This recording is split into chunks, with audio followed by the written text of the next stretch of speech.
Hey everyone, ever looked at that big roasted bird on the table and thought, wait a minute, why do we call this a turkey? It's a great question, because this bird is actually native to North America. So what does the country of Turkey have to do with it? Well, the story is a wild ride through history, language, and a classic case of mistaken identity. Let's get into it. The journey of the name Turkey begins way back in the 15th and 16th centuries. Back then, there was another bird, a type of guinea fowl that was being imported into Europe from Africa. And where did these birds come through? You guessed it, the Ottoman Empire, which was largely based in modern-day Turkey. So European merchants, especially in England, started calling these exotic birds turkey cocks or turkey hens because they came from, or at least through, Turkish lands.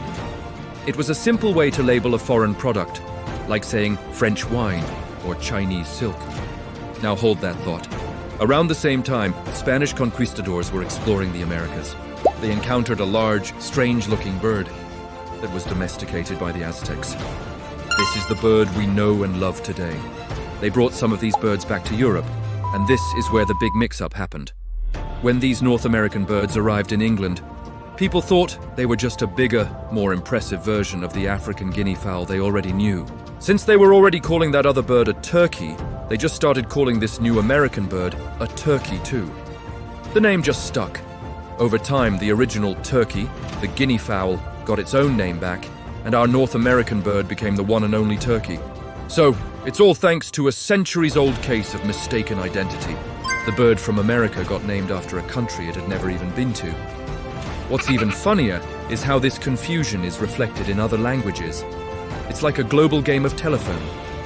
In French, a turkey is called a dinde, which is short for pouldande, meaning chicken from India. Why India? Because Christopher Columbus, famously, thought he had landed in the Indies when he arrived in the Americas. So the French named the bird after the place they thought it came from. The same logic applies in many other languages.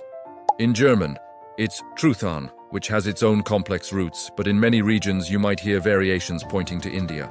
In Spanish, it's often called pavo, which comes from the Latin word for peafowl, another bird it was confused with. But perhaps the most ironic name comes from India itself.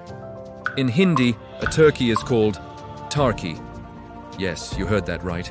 They named it after the country of Turkey, likely because the bird was introduced to them by the British, who were already calling it a turkey.